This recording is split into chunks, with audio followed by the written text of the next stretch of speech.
విశాఖ పోలీసులు పురోగతి సాధించి వివిధ కేసుల్లో సాధించిన రికవరీ సొత్తును మేళాలో ప్రదర్శించారు. గత అక్టోబర్ నెలలో మొత్తం 116 సొత్తు చోరీ కేసులు నమోదు కాగా నగర్ police commissioner doctor Shankhabrata Bagchi ఆదేశాల మేరకు ప్రత్యేక బృందాల్ని అధికారులు రంగంలోకి దించారు. సాంకేతిక పరిజ్ఞానాన్ని అందిపుచ్చుకొని 72 కేసులను ఛేదించారు. క్రైమ్ డీసీపీ సూచనల మేరకు 102 మంది నిందితుల్ని అరెస్ట్ చేశారు. ఈ సందర్భంగా సుమారు 45,77,520 రూపాయల విలువైన సొత్తును స్వాధీనం చేసుకున్నారు. అంతేకాకుండా మరో 42,75,000 విలువైన సొత్తు మరియు చోరీకి గురైన మొబైల్ ఫోన్లను కూడా స్వాధీనం చేసుకున్నారు.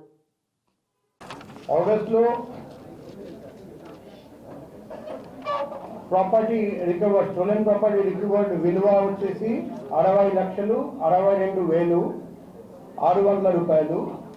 సెప్టెంబర్లో రికవర్డ్ చేసిన స్టోలెన్ ప్రాపర్టీ విలువ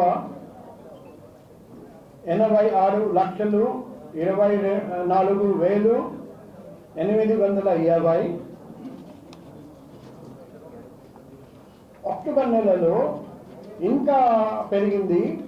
స్టోలెన్ ప్రాపర్టీ రికవర్డ్ విలువ వచ్చేసి 88,22,520. సో ప్రతి మన ఒలింపిక్స్లో ఒక మోటో ఉంది, సిటిఎస్ ఆల్టిఎస్ 40 హైయర్ ఫాస్టర్ స్ట్రాంగర్. మన క్రైమ్ వింగ్, మన డీసీబీ క్రైమ్ మేడం అభిరంలో ప్రతి నెల లాస్ట్ మంత్ కంటే బెటర్ పర్ఫార్మెన్స్ చూపిస్తున్నారండి. సో సభాముఖంగా నేను DCB crime, ADCB crime, ACB crime, CI, SI crime and all crime సిబ్బందికి హృదయపూర్వక అభినందనలు తెలియజేస్తున్నా. మంచి పని చేసిన అందరికీ మేము రాబోయే క్రైమ్ మీటింగ్ రోజు రివార్డ్ ఇస్తాము.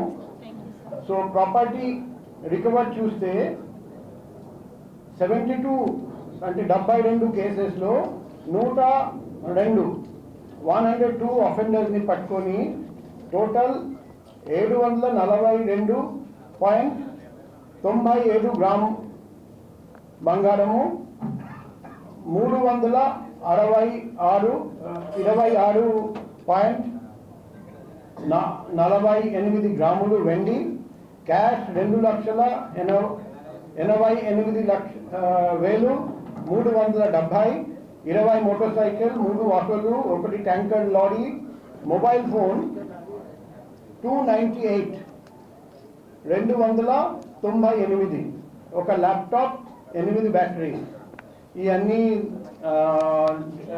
రికవరీ చేయడం జరిగింది. సో ఇప్పుడు